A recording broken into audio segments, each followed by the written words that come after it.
My wife is a con artist. I thought I knew everything about my wife, Sarah, until the FBI showed up at my door asking about the $2 million she'd stolen from her own company.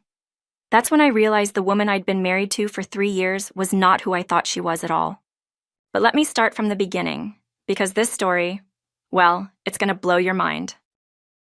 Chapter 1, The Meeting. My name is David Chen, and I am a high school math teacher in Portland, Oregon. Not exactly the most exciting job in the world, but I loved working with kids and helping them figure out that numbers could actually be fun. I was 32, lived in a small apartment downtown, and honestly, I was pretty lonely. That was when I met Sarah Martinez at a coffee shop on 3rd Street. It was a rainy Tuesday morning in October, and I was grading papers when this gorgeous woman with dark hair and the most beautiful brown eyes I had ever seen accidentally bumped into my table. Coffee went everywhere, all over my students' algebra tests. "Oh my God, I'm so sorry," she said, frantically grabbing napkins. "I'm such a klutz. Please let me pay for your dry cleaning or... Wait, are those important papers?" I looked at the coffee-stained tests and started laughing.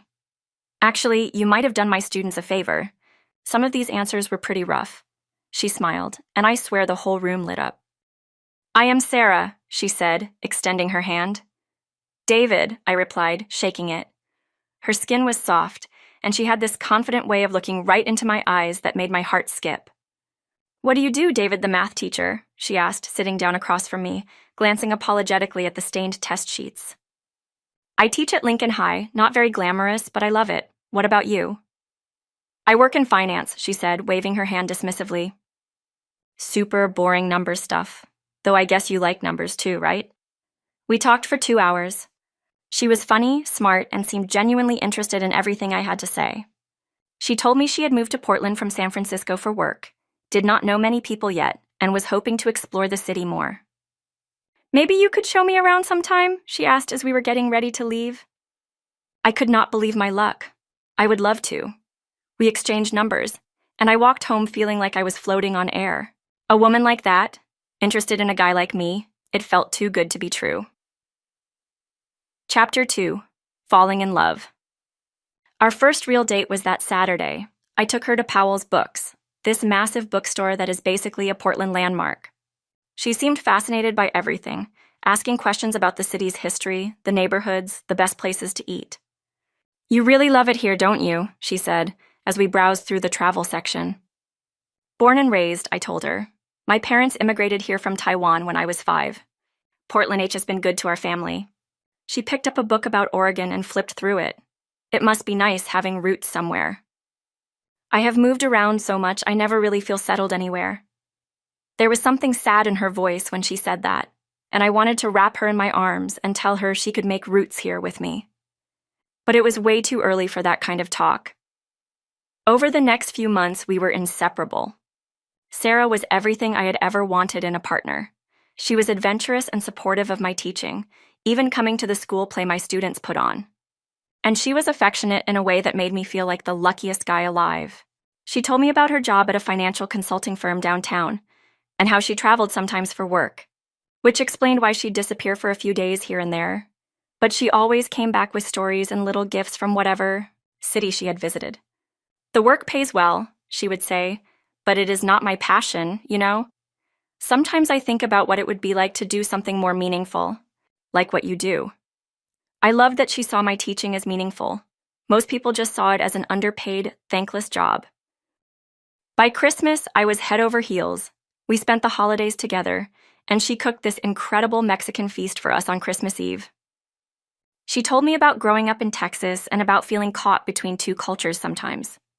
By the following summer, I knew I wanted to marry her. I had never been so sure of anything in my life. Sarah made me feel confident, loved, like I could be the man I had always wanted to be. I planned this elaborate proposal at Multnomah Falls, this gorgeous waterfall about 30 minutes outside Portland. We had hiked there on our 3rd date, and she had said it was the most beautiful place she had ever seen. I got down on one knee right at the viewpoint, with the falls crashing behind us and all these tourists taking pictures. My hands were shaking so bad I could barely get the ring box open. "Sarah Martinez," I said, my voice cracking. "You have made me happier than I ever thought possible. Will you marry me?" She started crying immediately, and for a second I panicked, thinking they were the wrong kind of tears.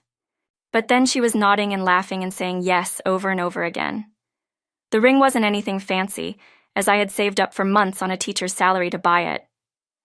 But when I slipped it onto her finger, she looked at it like it was the most precious thing in the world. "It's perfect," she whispered.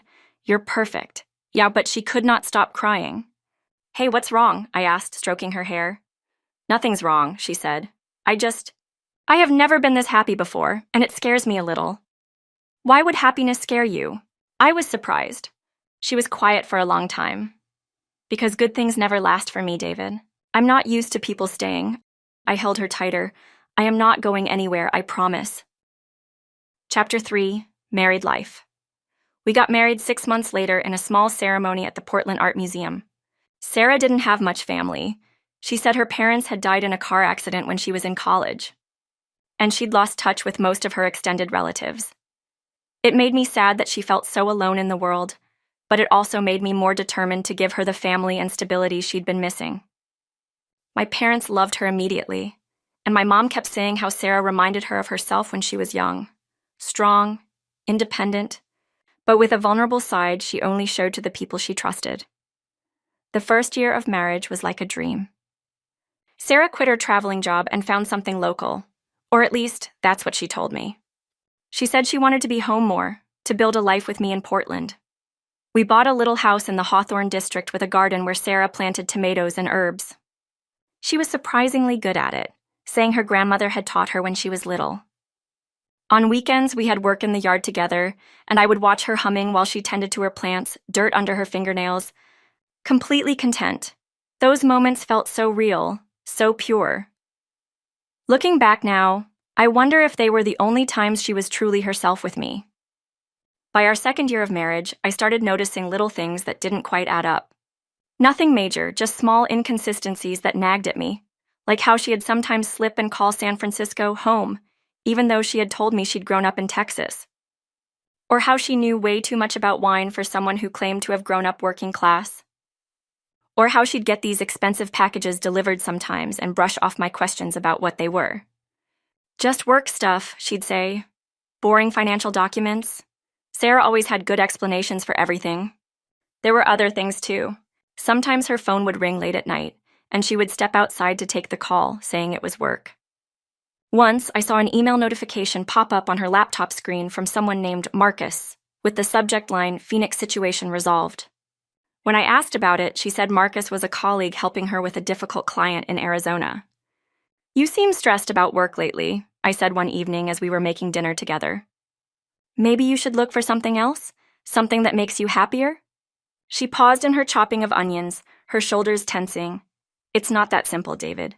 I have obligations. People depend on me." "What kind of obligations?" She turned to face me, and for just a moment I saw something in her eyes that looked almost like fear. But then she smiled and kissed me on the cheek. "Just boring work stuff. Don't worry about it, okay? I can handle it." But I was starting to worry. Not because I suspected anything terrible, I just wanted my wife to be happy, and she seemed to be carrying some kind of burden. Chapter 4, The Unraveling Begins. Everything changed on a Thursday morning in March during our third year of marriage. I was at school, teaching my second period algebra class, when my phone buzzed with a text from Sarah. "Emergency at work. Have to go to Chicago for a few days. Love you." It wasn't unusual. She still traveled occasionally for her consulting work. But something felt different this time. The text seemed rushed, almost panicked. And she usually called to tell me about work trips, not just sent a quick text. I tried calling her during my lunch break, but her phone went straight to voicemail. That evening, I was home alone, grading papers and missing her, when the doorbell rang. I opened it to find two people in dark suits, a man and a woman, both looking very official and very serious. "Mr. Chen?" the woman said, showing me a badge.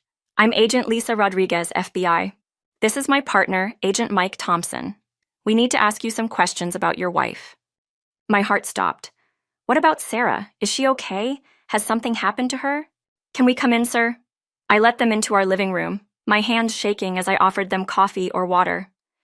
They declined and sat on our couch, the same couch where Sarah and I watched movies every weekend. where she'd curl up against me and laugh at my terrible jokes. "Mr. Chen," Agent Rodriguez said gently, "what we're about to tell you may come as a shock.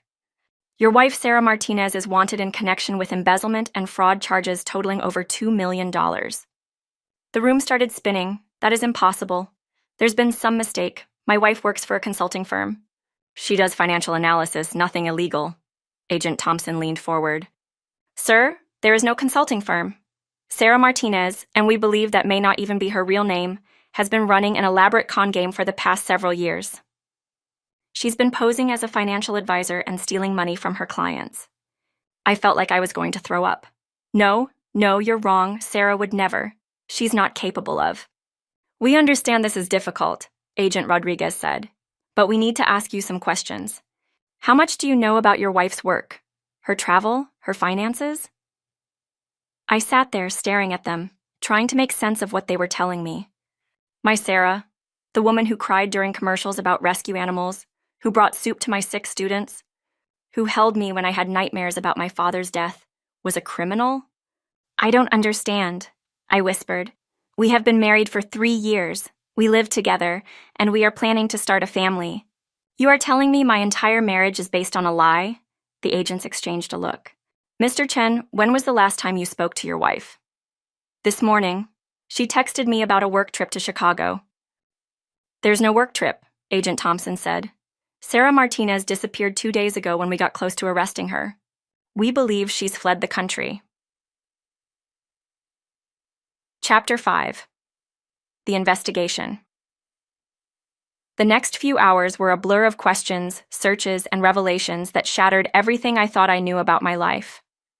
The FBI went through our house with a fine-tooth comb. They found a hidden safe in our bedroom closet that I had never known existed. Inside were multiple passports with Sarah's picture, but different names, bundles of cash, and documents I could not make sense of.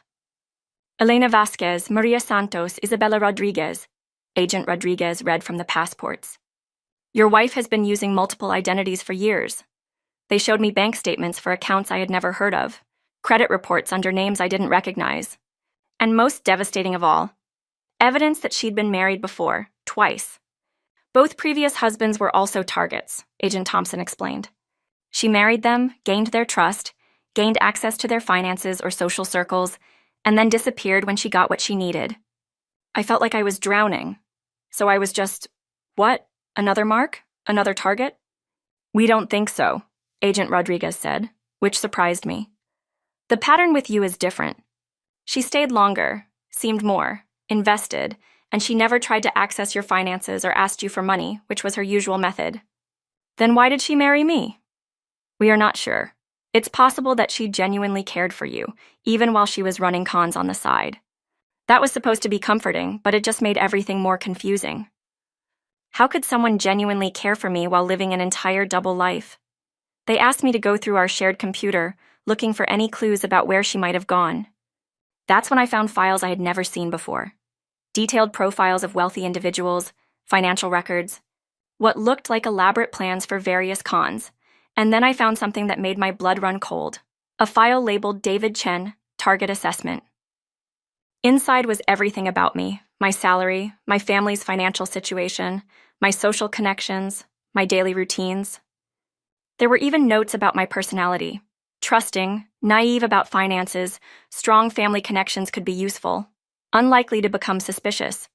At the very bottom, in Sarah's handwriting, was a note dated just 2 months after we met. Not suitable for financial con. Insufficient assets. Potential long-term cover marriage. Further assessment needed. I showed the agents, my hands shaking so badly I could barely hold the papers. "I'm sorry," Agent Rodriguez said softly. "I know this is painful." "So I was a target," I said. "Just not the kind she usually went for. It appears that way initially, yes. But something changed. These notes stop after about 6 months, and there's no evidence she ever tried to use you financially. In fact, our investigation shows she was actually supporting your household with money from her other activities." Great. So I had been unknowingly living off stolen money while my wife played house with me between cons. Chapter 6. Memories Re-examined. That night, alone in the house we had shared, I could not stop replaying every moment of our relationship. Every conversation, every kiss, every time she had told me she loved me, was any of it real? I remembered our third date, when she had asked so many questions about my family, my background, my finances. At the time, I had thought she was just interested in getting to know me. Now I realized she had been conducting an assessment. I thought about all those work trips, all those late-night phone calls, all those expensive packages. She had not been building a consulting business. She had been running cons on innocent people while coming home to play the loving wife with me. But then I remembered other things too. The way she would cry during sad movies. How she would stay up all night when I had the flu. The way she would light up when she talked about our future together. The kids we'd have, the trips we'd take, the life we'd build. The morning after she got her period 1 month, I had found her sitting in the garden, crying quietly among her tomato plants. When I asked what was wrong, she had said she was disappointed we weren't pregnant yet. "I want to give you babies, David," she had whispered. "I want to give you everything you deserve." Could someone fake that level of emotion? That level of intimacy? I didn't know what to believe anymore. Chapter 7. The Search. The FBI investigation continued for weeks. They traced Sarah's activities across multiple states and discovered an elaborate network of identities and schemes. She had stolen money from wealthy widows, convinced small business owners to invest in fake companies, and even run a romance scam on several men she had met online. But the more they uncovered, the more confused I became about where I fit into her life. "She kept your marriage completely separate from her criminal activities," Agent Rodriguez told me during one of our meetings. "Most cons like this, the spouse is either complicit or used in some way. But with you, it's like she was living two completely different lives." They had traced her movements to Montreal, then Toronto, then the trail went cold. She had probably fled to a non-extradition country, they said. I might never see her again. Part of me was relieved, but a bigger part of me was heartbroken and confused. I needed answers. I needed to understand how the woman I had loved so completely could have deceived me so thoroughly. Against the FBI's advice, I hired a private investigator named Janet Walsh. She was a former cop who specialized in tracking down people who didn't want to be found. "I have to warn you," she said during our first meeting. "You might not like what I find. Sometimes the truth is more painful than the lie." "I need to know," I told her. "I need to understand who she really was." Chapter 8. The Trail. Janet was good at her job. Within 2 weeks, she had traced Sarah to Costa Rica, where she was apparently living under yet another identity. But Janet found something else too. Information about Sarah's real background that the FBI had missed. "Her name actually is Sarah Martinez," Janet told me over coffee at the same shop where I had first met my wife. "She grew up in El Paso, not Texas like she told you, but close. Her parents really did die in a car accident when she was in college. But here's the thing. They were heavily in debt when they died. Medical bills from her mother's cancer treatment had wiped out their savings." She slid a folder across the table to me. "Sarah dropped out of school to pay for their funeral. She worked 3 jobs but still could not make ends meet. She was about to lose her family's house when she met a man named Carlos Mendez." "Who was he?" "A con artist, charming, sophisticated, probably a lot like your wife became. He taught her the business, and she was apparently a natural. But according to my sources, she was never comfortable with it. She tried to go straight several times, got legitimate jobs, but she always got pulled back in." Janet pulled out a photograph, Sarah but younger, maybe 25, sitting at a cafe with a handsome man I didn't recognize. "That's Carlos. He died in a car accident 4 years ago, around the time Sarah would have met you. My sources say she was trying to get out of the life then. She'd saved up enough money to disappear, start over clean. But she did not. No, she met you instead." Chapter 9. The Letters. 2 months after Sarah disappeared, I received a package with no return address. Inside was a letter in Sarah's handwriting and a cashier's check for $50,000. The letter said, "David, I know you hate me. I know you probably wish you had never met me. I don't blame you. But I need you to know that everything I felt for you was real. I came to Portland to run a con on a businessman there, someone Carlos had identified as a target. But the deal fell through, and I was stuck there with nowhere to go and no money coming in. I was outside that coffee shop trying to figure out my next move when I saw you inside with those math sheets. You were supposed to be a quick assessment, maybe a temporary mark until I could figure something else out. But then we started talking, and you were so kind, so genuine. You looked at me like I was precious instead of like I was prey. I had never experienced anything like that before. I told myself I was just playing a part. But I fell in love with you, David. Really, truly in love.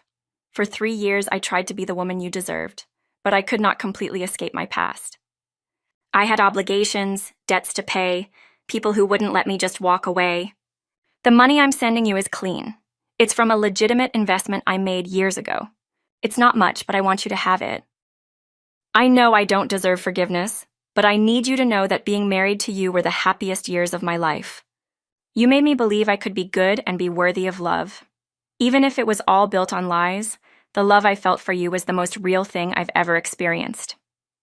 Don't try to find me. I'm going somewhere I can't hurt anyone else, including you. I'm sorry for everything. Forever yours, Sarah. I read the letter at least 20 times, crying so hard I could barely see the words. Part of me wanted to tear it up, to dismiss it as just another manipulation. But something about the way it was written, the specific details she included, the rawness of the emotion, it felt true. Chapter 10, Grief and Anger. The next few months were the hardest of my life. I took a leave of absence from teaching because I could not concentrate on anything. I could not sleep in our bed, could not look at the garden she had planted, could not walk through the house without seeing reminders of the life we had built together. I was angry. At Sarah, at myself, at the FBI for not catching her sooner, at the universe for letting me fall in love with someone who couldn't love me back honestly. But underneath the anger was grief so deep I felt like it might swallow me whole.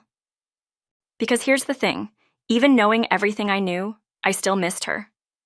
I missed her laugh, her terrible cooking, the way she would snatch my sweaters and wear them around the house. I missed having someone to talk to at the end of the day, someone who knew how I liked my coffee and would bring it to me in bed on Sunday mornings. Most of all, I missed believing that someone loved me completely and unconditionally. Even if it had been a lie, it had felt real to me. Chapter 11, Searching for Answers. 6 months after Sarah disappeared, I made a decision that everyone thought was crazy. I was going to Costa Rica to find her. David, this is a terrible idea, Janet warned me. She is dangerous. A professional liar and a manipulator. Even if you find her, what makes you think she will tell you the truth? Because I need to hear it from her, I said. I need to look her in the eye and ask her if any of it was real. Janet sighed. If you're determined to do this, at least let me help. I have contacts down there. My parents begged me not to go. My principal at school thought I was having a breakdown. But I could not move on with my life without answers. I used Sarah's $50,000 to fund the trip, which felt appropriate somehow. If she wanted me to start over, this was how I was choosing to do it. Janet's contacts traced Sarah to a small town on the Pacific coast called Manuel Antonio. She was apparently living quietly, working at a local wildlife rescue center under the name Elena Vasquez. When I saw that detail, I almost broke down crying. Sarah had always loved animals. She would volunteer at the Portland Animal Shelter on weekends and talked about fostering dogs later. If she was working with animals, maybe some part of the woman I had fallen in love with was real. Chapter 12, The Confrontation. I found her on a Tuesday morning feeding injured sloths at the rescue center. She looked different. Her hair was shorter and darker, she had lost weight, and she wasn't wearing makeup. But I would have recognized her anywhere. She was talking softly to a baby sloth in Spanish, completely absorbed in what she was doing. For a moment, I just watched her, remembering why I had fallen in love with her in the first place. Then she looked up and saw me. The feeding bowl fell from her hands, scattering fruits across the ground. Her face went completely white. "David," she whispered. "Hello, Sarah. Or should I call you Elena now?" She looked around frantically, like she was thinking about running, but then her shoulders slumped in defeat. "How did you find me?" "I hired someone. It wasn't that hard, actually. You didn't try very hard to disappear." She was quiet for a long moment.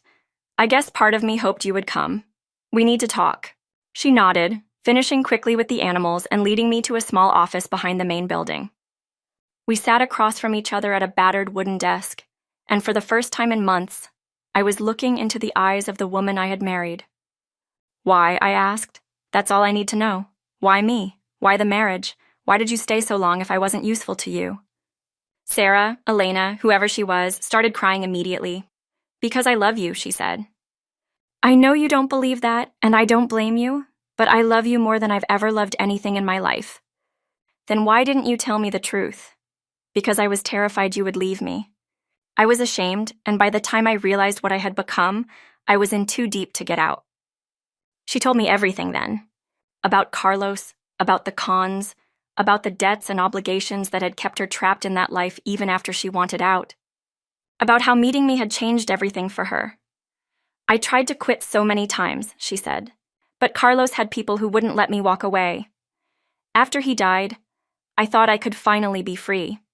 But there were still debts to pay, still people looking for money I owed them. So you married me as a cover? Initially, yes.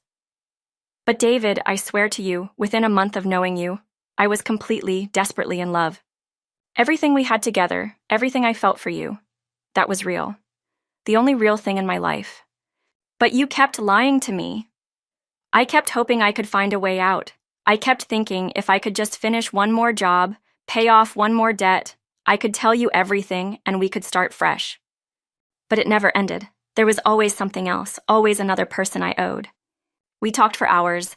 Sarah told me about her childhood, her parents' death, how Carlos had found her when she was desperate and vulnerable and had essentially groomed her into crime.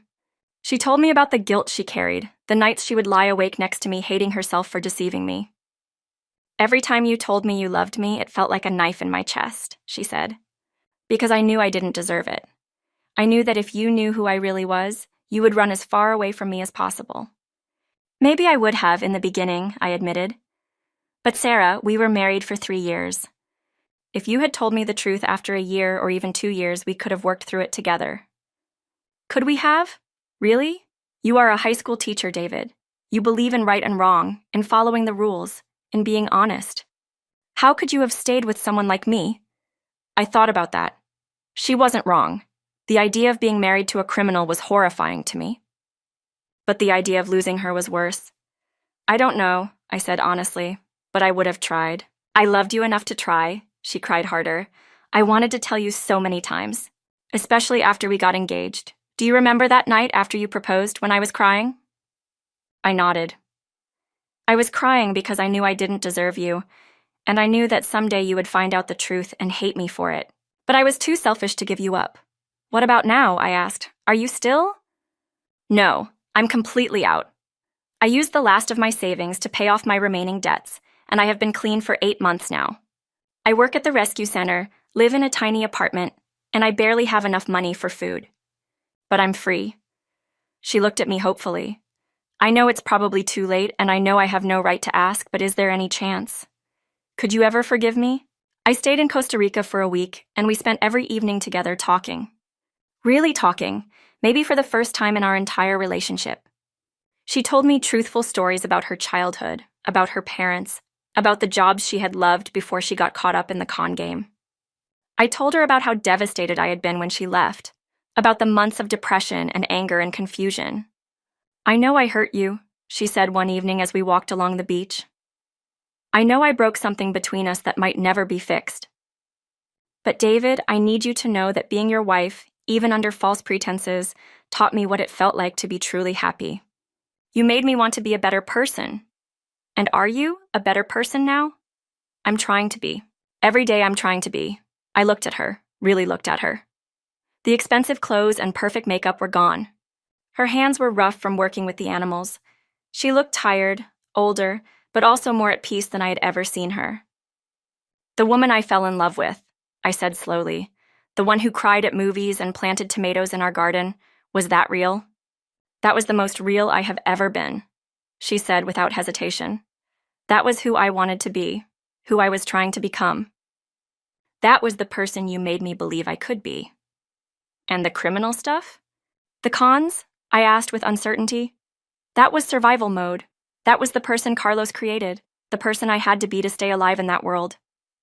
But it was never who I wanted to be. I believed her. God help me, I believed her. Chapter 14, Forgiveness. On my last night in Costa Rica, Sarah and I sat on her tiny balcony overlooking the ocean. She had cooked dinner, Simple rice and beans, nothing like the elaborate meals she used to make in Portland, but it tasted like home somehow. "What happens now?" she asked. "I don't know," I said honestly. "I still love you. I hate that I do, but I can't just turn it off. I love you too. I know you probably don't believe that." "I do believe it," I interrupted. "That's what makes this so hard. If you were just a heartless criminal who had used me, I could hate you and move on. But I think you were telling me the truth. I think you really did love me, and that makes everything more complicated." We sat in silence for a while, listening to the waves crash against the shore. "I can't go back to the way things were," I said finally. "Too much has happened. Too much trust has been broken." She nodded, tears streaming down her face. "I know. But maybe we could start over. Really start over, with complete honesty this time." She looked up at me, hope flickering in her eyes. "What do you mean?" "I mean, maybe I could move down here for a while. Maybe we could date again, get to know each other again, but with no lies this time. No secrets, no hidden identities, no criminal activity, just Sarah and David, figuring out if we can build something real together." "You would do that? You would give up your life in Portland?" "What life? I haven't been able to function since you left. I can teach maths anywhere, and honestly, I could use a change of scenery." She was crying so hard she could barely speak. "David, I don't deserve another chance." "Maybe not," I said. "But I think we both deserve to find out who we could be together if we started with the truth this time." I moved to Costa Rica 3 months later, after settling my affairs in Portland. I sold our house, as I could not bear to live there anymore anyway, and used the money to start fresh. But what I didn't know was that the FBI had been watching me, hoping I would lead them straight to Sarah. And I had been in Costa Rica for exactly 1 week when it happened. I was walking back to Sarah's apartment after my first day at the international school where I had gotten a job teaching mathematics. Sarah was waiting for me with dinner, and she had lit candles and picked flowers from the garden behind her building. For the first time in months, I felt genuinely happy. That was when the door burst open. "FBI, nobody move." Agents swarmed the tiny apartment, Agent Rodriguez and at least 4 others, all with weapons drawn. Sarah's face went completely white, but she didn't run. She just stood there, her hands raised, looking defeated. "Sarah Martinez, you're under arrest for wire fraud, money laundering, and conspiracy," Agent Rodriguez said, pulling out handcuffs. "Wait!" I stepped between them and Sarah. "You followed me here? You used me to find her?" Agent Rodriguez looked genuinely sorry. "Mr. Chen, I'm afraid we had to. She's wanted for multiple federal crimes, and we figured you were not able to let her go." I turned to look at Sarah, who was crying silently. "I'm sorry, David. I knew this would happen eventually. I just hoped we would have more time." As they led her away in handcuffs, she looked back at me one more time. "I love you," she mouthed. I stood there in that empty apartment, surrounded by the ruins of our dinner, feeling like my heart had been ripped out of my chest all over again. Chapter 15, The Deal. I flew back to Portland the next day and immediately contacted a lawyer for Sarah. What I learned changed everything. The FBI offered Sarah a deal: become an informant and help them take down the rest of Carlos's network, or face 25 years in federal prison. "She doesn't have much choice," her lawyer, Michelle Park, explained to me. "But David, you need to understand. If she takes this deal, she'll be putting herself in serious danger. These people don't forgive betrayal." Sarah chose to cooperate. Over the next 6 months, while she was held in protective custody, Sarah gave the FBI everything. Names, locations, bank accounts, methods. She exposed an entire criminal network that had been operating for over a decade. I visited her every week at the federal facility where they were keeping her. She looked smaller somehow, wearing an orange jumpsuit instead of the simple dresses she had worn in Costa Rica. But she also looked determined. "I want to do this," she told me during one visit. "These people destroyed my life, and they're still out there destroying other people's lives. If I can stop them, maybe some good will come from all of these. But what about us? What about our future?" She reached across the table and took my hand. "David, you should move on. Find someone who won't bring danger into your life."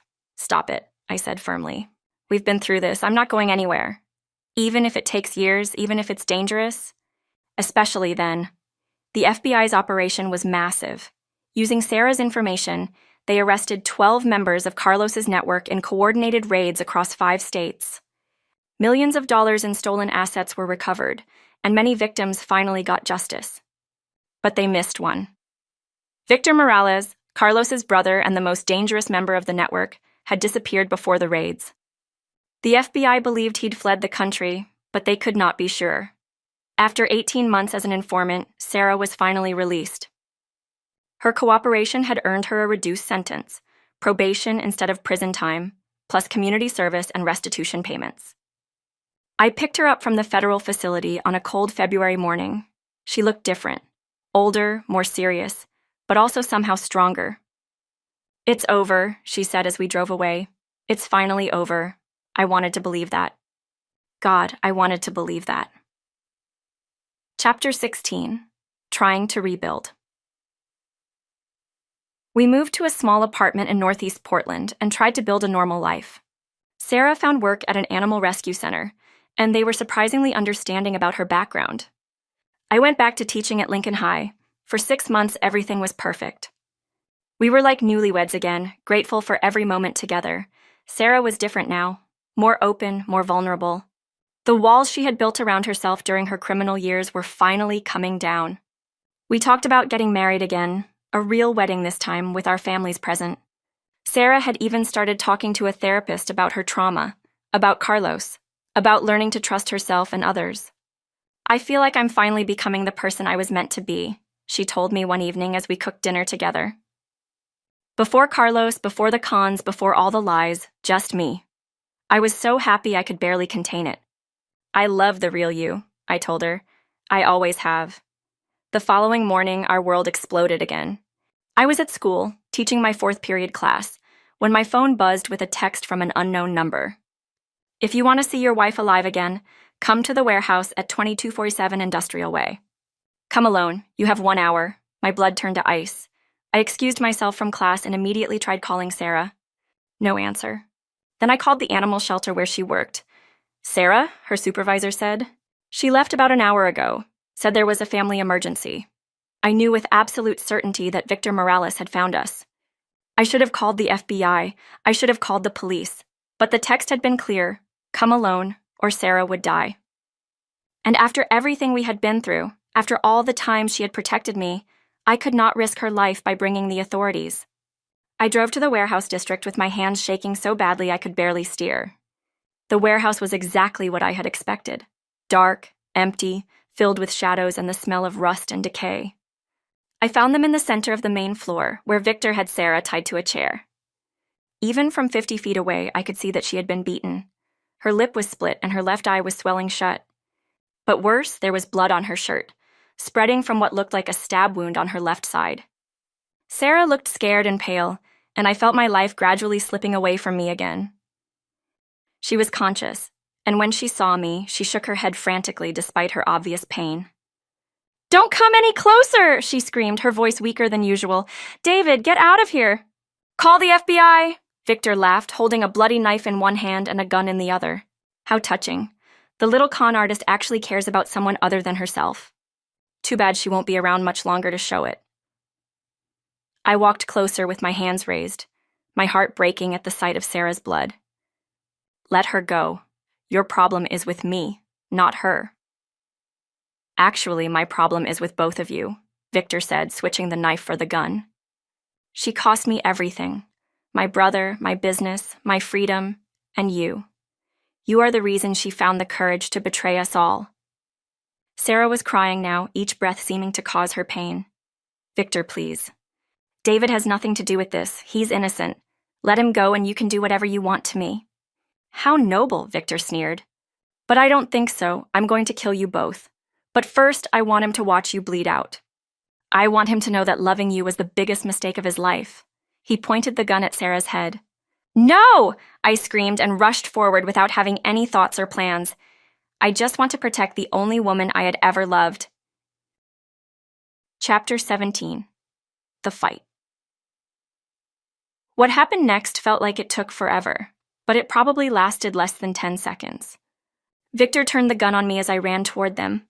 I saw Sarah's eyes go wide with terror, not for herself, but for me.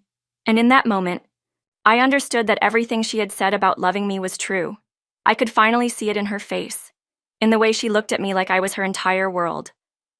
Despite her injury, despite being tied to the chair, Sarah threw herself forward, trying to outrun me, thereby knock Victor off balance. The gun went off as she collided with him, and I heard her cry out in pain. But she had succeeded in throwing off Victor's aim. The bullet went wide, and Victor stumbled backward. I tackled him before he could recover, and we fought for the gun. Victor was stronger than I assumed, but I had rage on his side, rage at what he had done to Sarah, at what he had put us through, and at all the pain he had caused. The gun went off again during the struggle, and this time, Victor went still. I rolled off him, gasping for breath, and looked around frantically for Sarah. She was still tied to the chair, which had fallen on its side, but she was moving, barely. Sarah, are you okay?" I shouted and rushed to untie her, my hands shaking as I saw how much blood she had lost. The stab wound was worse than I had thought, and her face was getting paler by the minute. I'm okay," she gasped, but even as she said it, her breathing was becoming more labored. Victor was unconscious, breathing but bleeding from a shoulder wound. The second gunshot had hit him instead of them. I quickly freed Sarah from the ropes and gathered her into my arms, pressing my hand against her side to try to stop the bleeding. "David," she whispered, her voice getting weaker. I need to tell you something." "Don't talk," I said frantically, pulling out my phone to call 911. "Save your strength." Help is coming. But Sarah's breathing was becoming more ragged, and her eyes were starting to lose focus. "Listen to me," she said, grabbing my shirt with what little strength she had left. "If something happens to me—" "Nothing's going to happen to you," I said, tears streaming down my face as I held pressure on her wound. "You are going to be fine. We are going to get married again, remember?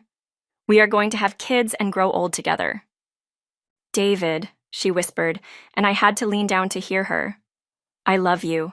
The real me loves the real you. Everything. Everything else was just survival, but this. Us. This was the only real thing in my whole life." Her eyes fluttered closed. Sarah, stay with me," I screamed, shaking her gently. "Don't you dare leave me now. I just found you and I can't— No, I won't lose you again." But she had gone limp in my arms, her breathing so shallow I could barely detect it. That was when I heard the sirens, voices, and footsteps running across the warehouse floor. "Police! Drop your weapons! Help!" I screamed. "She's been stabbed and there is too much blood." The next few minutes were a blur of paramedics, police officers, and urgent medical procedures. I watched helplessly as they worked on Sarah, starting an IV, checking her vital signs, preparing to transport her to the hospital. "Is she going to be okay?" I asked one of the paramedics as they wheeled her into the ambulance. "We got here just in time," the paramedic said. "She has lost a lot of blood, but she's fighting." "Are you family?" "I'm her husband," I said. "Then you had better ride with us. She's going to need you when she wakes up." Chapter 18. The Hospital. I spent the next 8 hours in the hospital waiting room, pacing the floors and driving the staff crazy with questions. Sarah was in surgery to repair the damage from the stab wound. Victor's knife had punctured her lung and nicked an artery. The police had taken my statement about what happened in the warehouse. Victor Morales was in custody at a different hospital, under armed guard, facing charges for kidnapping, attempted murder, and assault with a deadly weapon. With his capture, the last member of Carlos's network was finally behind bars. But I couldn't think about any of that. All I could think about was Sarah lying unconscious on an operating table, fighting for her life. Agent Rodriguez arrived around midnight with coffee and updates on Victor's arrest. "He's going away for a long time," she told me as they sat in the uncomfortable waiting room chairs. "This nightmare is finally over for both of you." "Only if she survives," I said quietly. "She will," Agent Rodriguez said with surprising confidence. "Mr. Chen, in all my years with the FBI, I have never seen anyone fight as hard to change their fate as Sarah has. She's not going to give up now, not when she finally has everything she has been fighting for." At 3:17 a.m., a tired-looking surgeon finally emerged from the operating room, and I jumped up so fast I nearly knocked over my coffee. "She's going to be okay," the surgeon said, and I nearly collapsed with relief. It was touch and go for a while. She had lost a lot of blood, and the lung injury was more serious than we initially thought. "But she's stable now. She's going to have a long recovery, but she should make a full one." "Can I see her?" I impatiently asked. She's in recovery now, still unconscious from the anesthesia. But you can sit with her if you would like. I followed the surgeon through a maze of hospital corridors to a small recovery room where Sarah lay connected to various machines and tubes. She looked so small and fragile in the hospital bed, but her breathing was steady, and her color was already better than it had been in the warehouse. I pulled a chair up beside her bed and took her hand. I'm here, I whispered. I'm not going anywhere. Sarah woke up 2 days later. I was dozing in the chair beside her bed when I heard her voice, weak but unmistakably hers. David? My eyes snapped open and I was immediately alert. Hey, how are you feeling? She looked around the hospital room, taking in the machines and the IV tubes. Like I got stabbed, she said with a weak smile. But alive. We're both alive. Barely, I said, squeezing her hand. Sarah, you scared the hell out of me. When you passed out in my arms, I thought I had lost you. I'm sorry, she whispered. I tried to hold on, but I was so tired. Don't apologize. You saved my life in that warehouse. You threw yourself at an armed man to protect me. Sarah's eyes filled with tears. I could not let him hurt you, David. I could not live with myself if something happened to you because of my past. Well, it's over now. Victor's in custody, and according to the FBI, he was the last one. Your past can't hurt us anymore. Sarah was quiet for a long moment, staring at their joined hands. David, I need to ask you something, and I need you to be honest with me. Okay, I said, fixing my gaze on her face. Are you sure you want to do this? Are you sure you want to be with someone who brings this kind of danger into your life? I looked at her, taking in every of her emotions. She was pale and bandaged with stitches and bruises, but she was alive. She was here. She was mine. Sarah, do you remember what you said to me in the warehouse right before you passed out? She nodded. You said that loving me was the only real thing in your whole life. Well, loving you is the only sure thing in mine. I don't care about the danger. I don't care about the past. I just care about you. Sarah started crying then, tears of relief and gratitude and overwhelming love. I want to marry you again, she said through her tears. I want to marry you as the person I really am, with no secrets, no lies, no hidden past. Just Sarah Martinez, who loves David Chen more than life itself. I want that too, I said, leaning down to kiss her forehead gently. But first, let's focus on getting you better. We have the rest of our lives to plan our wedding. Chapter 19, The Real Wedding. 8 months later, Sarah and I got married for the second time. This time, it was everything our first wedding should have been. My parents were there, along with Sarah's parole officer, who had become something of a friend, and several of Sarah's colleagues, where she now worked. Sarah wore a simple white dress, and I wore the same suit I had worn to our first wedding, because I wanted something from our past to be part of our new beginning. But the most important thing was our vows. Real vows this time, written from the heart with no deception between us. David, Sarah said, her voice strong and clear, 3 years ago I married you under false pretenses. I was running from my past, hiding from who I really was, and I dragged you into a world of lies and danger that you never deserved. Today, I'm marrying you as myself, flaws and all. I'm marrying you as a woman who has made terrible mistakes, but who is spending every day ever since then, trying to make amends. I'm marrying you as someone who has learned that love isn't about being perfect. It's about being brave enough to be vulnerable with another person. I promise you that I will never lie to you again. I promise that I will face whatever challenges come our way as your partner, not as someone you need to protect or save. And I promise that I will love you with the same fierce devotion you have shown me, even when I didn't deserve it. You saved my life in every way a person can be saved, and now I want to spend the rest of my life showing you how grateful I am for that gift. By the time she finished, there wasn't a dry eye in the house, including mine. Sarah, I said, with my voice shaking with emotion, when I first met you, I thought I was getting a fairy tale romance. What I actually got was something much more valuable. I got a real love story. Real love isn't about perfection. It's about choice, about choosing each other every day, even when it's hard. It's about seeing each other at your absolute worst and deciding to stay anyway. You've shown me what it means to be brave, what it means to change, what it means to fight for the people you love. You've made me stronger, kinder, and more compassionate than I ever thought I could be. I promise to love you not despite your past, but including it, because your past made you the incredible woman you are today. I promise that no matter what happens, we will face it together. You are my heart, Sarah Martinez Chen. You are my home. Epilogue. As I'm telling you this story, Sarah and I have been married, for the second time, for almost 3 years. We live in a small house in Southeast Portland with our 10-month-old daughter, Elna, and 2 rescue dogs that Sarah brought home from the shelter. Sarah still works at the nonprofit, and I'm still teaching high school math. We're not rich. Between my teacher's salary and her nonprofit work, plus the restitution payments she's still making, we live pretty simply. But we're happy. Do you ever regret it? Sarah asked me recently as we were putting Elena to bed. Taking me back, going through all of this, dealing with my past? I thought about it seriously, like I always do when she asks. I regret that you went through so much pain before we met. I regret that other people got hurt because of choices you made when you were desperate and scared. But regret taking you back? Never. Even though our daughter will have to grow up knowing her mother was a criminal? Our daughter will grow up knowing her mother made mistakes, paid for them, and dedicated her life to making amends. She will grow up understanding that people can change, that love can transform us, that it's never too late to choose a different path. Sarah smiled and kissed me. I love you, David Chen. I love you too, Sarah Chen. The woman I fell in love with in that coffee shop all those years ago.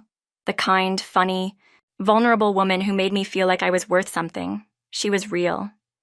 She was just buried under years of trauma and terrible choices and fear, and it took almost losing her completely for us to find each other for real. Thank you for listening to My Wife is a Con Artist. This story reminds us that love isn't about finding someone perfect. It's about finding someone worth fighting for. Someone who makes you want to be the best version of yourself. If this story moved you, please like this video, subscribe to our channel for more emotional audiobook stories, and let us know in the comments what story you would like to hear next. Remember, everyone deserves a second chance, and sometimes the most beautiful love stories come from the most broken places.